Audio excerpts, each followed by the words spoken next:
শীতকাল, খুব ঠান্ডা পড়েছে।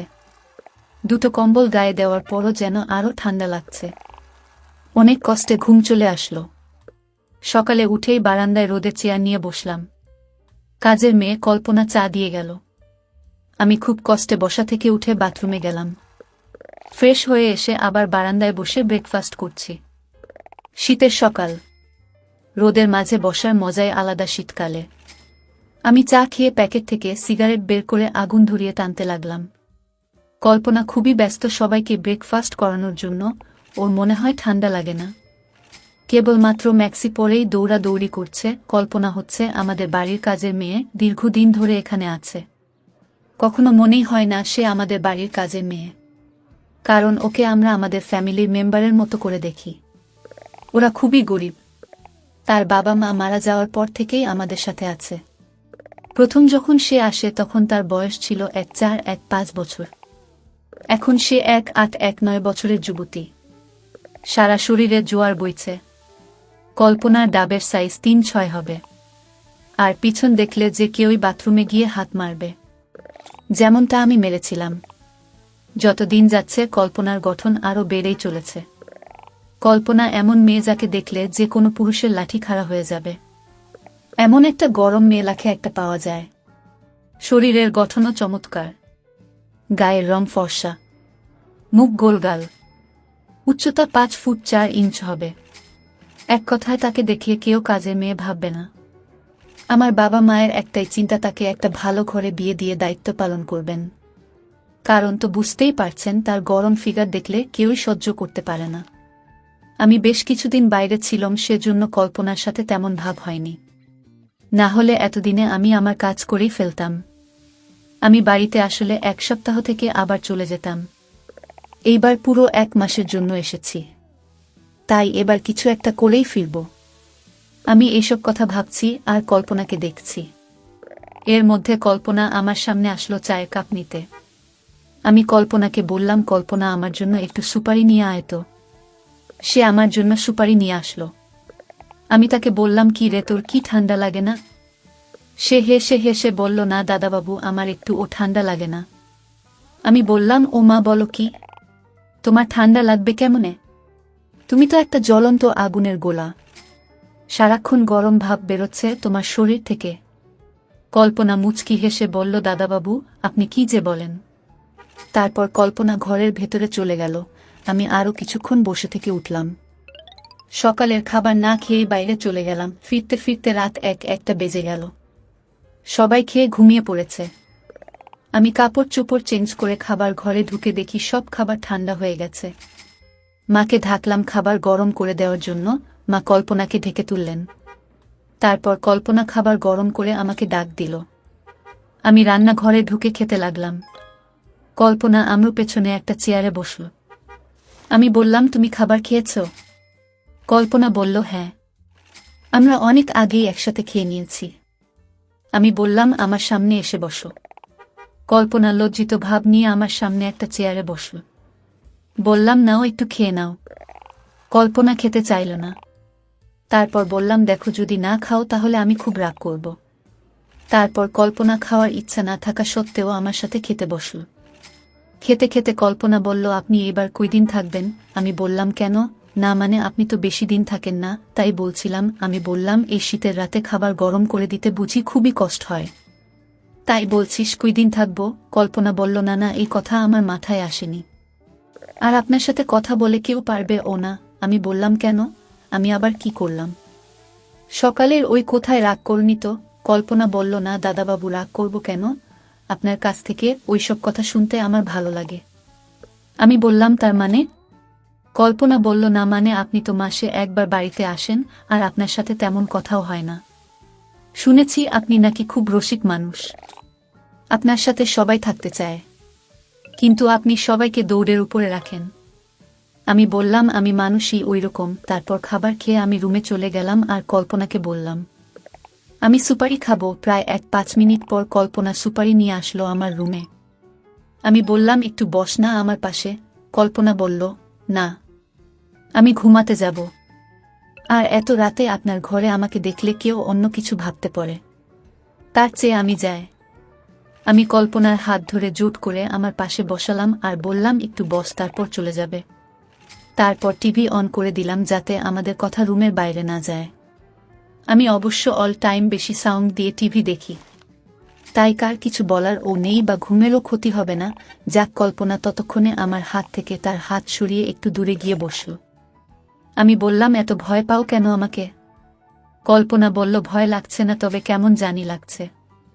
আগে তো কোনোদিন আপনার পাশে এভাবে বসিনি, তাই আর কি। আমি আবার কল্পনার হাত ধরে বললাম, দূর পাগলি, এত চিন্তা করার কি আছে? আমি কি তোমাকে খেয়ে ফেলবো নাকি? আমার কথা শুনে কল্পনা খুব সুন্দর করে হাসতে লাগল। তারপর বলল, আপনার কথা শুনে না হেসে থাকা যায় না। আমি কল্পনাকে বললাম, তোমার কি কোনো ছেলে বন্ধু আছে? কল্পনা বলল, ছেলে বন্ধু? সারা দিন যায় কাজ করতে করতে, আর ছেলে বন্ধু খোঁজোর টাইম কই পাব? এছাড়া মাসিমা শুনলে আমাকে জিন্দা কবর দিয়ে দেব। উনি আমার জন্য যা করেছে, আমি জীবনেও উনার মনে কষ্ট দিতে পারবো না। আর আমি এমন কোনো কাজ করব না যাতে মাসিমার মুখ ছোট হয়ে যায়। আমি বললাম, খুবই ভালো, তবে প্রত্যেক মানুষের শরীরের কিছু চাহিদা থাকে, তোমার এমন কোনো চাওয়া নেই?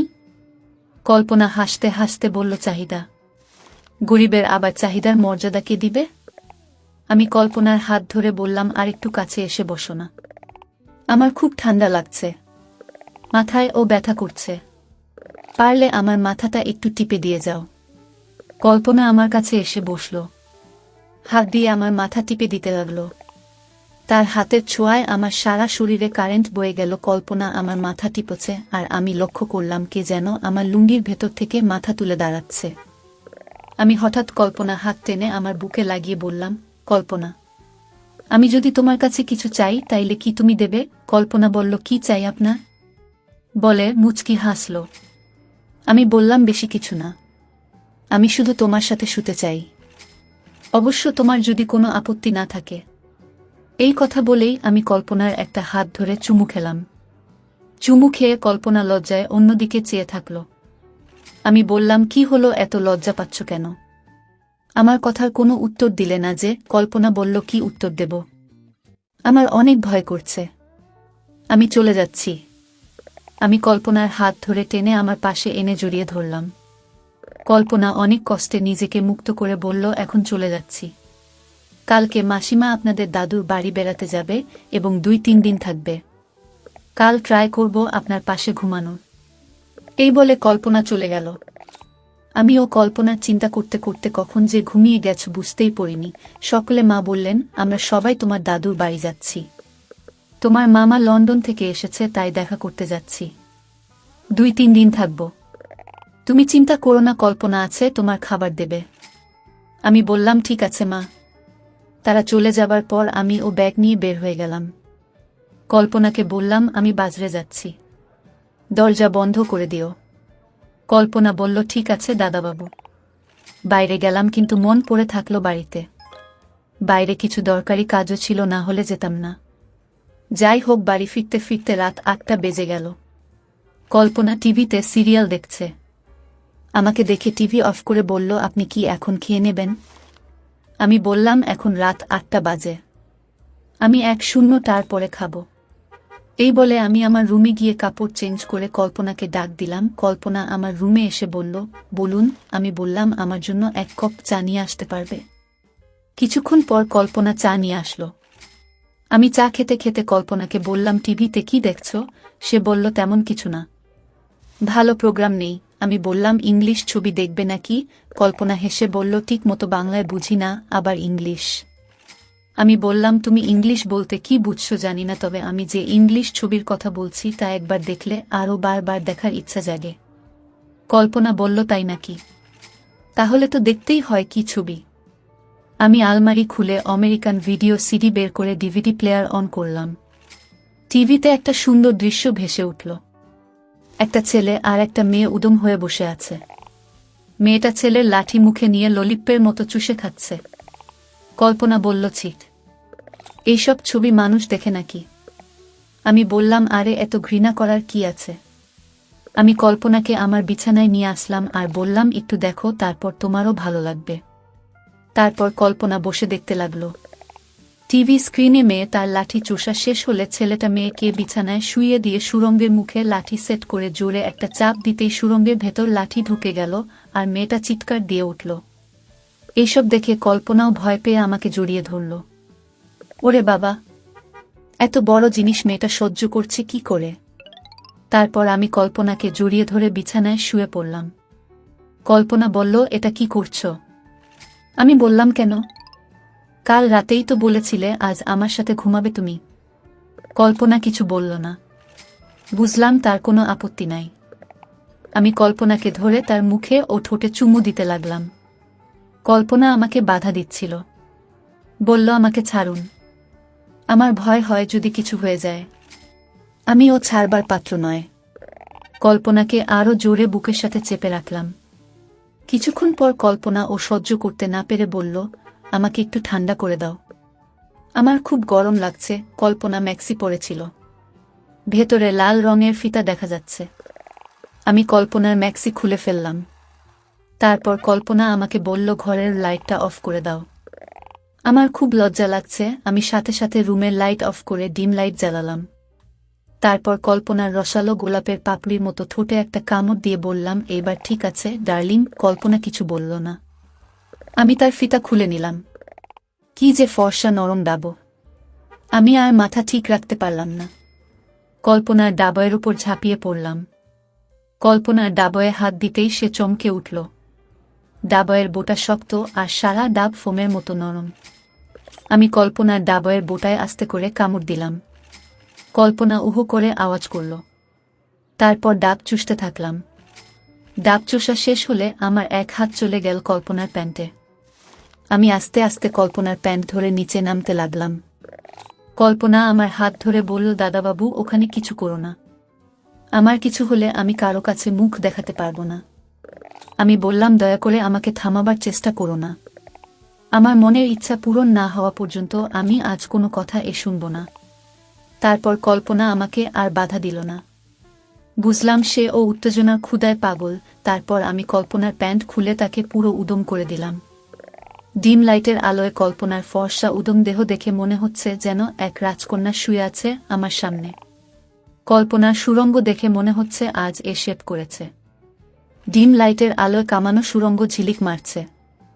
আমি কল্পনাকে বললাম, তুমি আজ নিচে শেভ করেছ? কল্পনা মুখে উত্তর না দিয়ে ইশারায় বোঝালো যে হ্যাঁ, আজই শেভ করেছে। যাই হোক, আমি কল্পনার নরম ডাবয়ে গভীরভাবে চুম্বন দিতে লাগলাম। আমার লাঠি খাড়া হয়ে লাফানো শুরু করে দিয়েছে। আমি কল্পনার ডাবয়ে চুমু খেতে খেতে নিচের দিকে নামতে লাগলাম। আমার মুখ গিয়ে ঠেকল কল্পনার কামানো। কল্পনা চমকে উঠে বলল, এই কি করছো এইসব? আমার কিন্তু সুরসুরি লাগছে খুব। তারপর আমি সুড়ঙ্গের ভেতর জিব্বা ঢোকাতে কল্পনা উঠে বসে পড়ল। আমাকে বলল, প্লিজ এমন করো না, আমার ওখানে সুরসুরি লাগে খুব। আমি কল্পনার ডাব মুখে নিয়ে চুষে খেতে লাগলাম। আর আমার শক্ত লাঠি বারবার কল্পনার তল পেটে ঘষা দিচ্ছিল। আমি কল্পনার হাতে আমার লাঠি ধরিয়ে দিয়ে বললাম, প্লিজ আমার ওইটা একটু চুষে দাও না লক্ষ্মীটি। কল্পনা বলল, ছিট, এটা মুখে নেয় কেউ, আমি পারবো না, আমার ঘেন্না লাগে খুব। এটা ছাড়া আর যা যা করার তাড়াতাড়ি করে নেন, আমার আর সহ্য হচ্ছে না। বুঝলাম চাপান খাওয়ার জন্য পাগল হয়ে গেছে। আমি কল্পনাকে চিৎ করে শুইয়ে 2 পা উপরের দিকে ধরে সুড়ঙ্গের মুখে আমার লাঠি সেট করে আস্তে চাপ দিলাম। বুঝলাম লাঠি ঢুকছে না। তারপর লাঠির মুখে থুতু লাগিয়ে জুড়ে এক চাপ দিলাম আর লাঠি একেবারে ভেতরে ঢুকে গেল। কিন্তু কল্পনা আহমা গো বলে চিৎকার দিয়ে উঠল। বুঝলাম কল্পনার সুড়ঙ্গের পর্দা ফেটে গিয়ে রক্ত বেরোচ্ছে মনে হয়। বন্ধুদের কাছে শুনেছিলাম মেয়েদের প্রথমবার চাপানোর সময় এই রকম হয়। আমি কল্পনাকে নিচে ফেলে জোরে জোরে চুটতে লাগলাম আর কল্পনার ঠোঁটে মুখে চুমু দিতে লাগলাম। কিছুক্ষণ পর কল্পনাও আমাকে জড়িয়ে ধরল আর নিচ থেকে তলচাপ দিতে লাগলো পিছন উঁচু করে করে। কল্পনার মুখে তৃপ্তির হাসি দেখতে পেলাম। কল্পনা আমার কোমর 2 হাতে ধরে বলল, আরও জোরে জোরে করো, আমাকে শেষ করে দাও, আমি আর সহ্য করতে পারছি না। আমি আরও জোরে জোরে কল্পনার সুড়ঙ্গে চাপ দিতে লাগলাম। এভাবে প্রায় 2 মিনিট একটানা চাপিয়ে আমার মনে হলো রস বের হবে। এর ভেতর কল্পনার 2বার রস আউট করে দিয়েছে। আমি জোরে জোরে আরও কয়েকটা চাপ দিয়ে কল্পনার ফুলে ওঠা কুচি সুড়ঙ্গে আমার রসে ভরে দিলাম। তারপর কিছুক্ষণ একসাথে জড়িয়ে শুয়েছিলাম।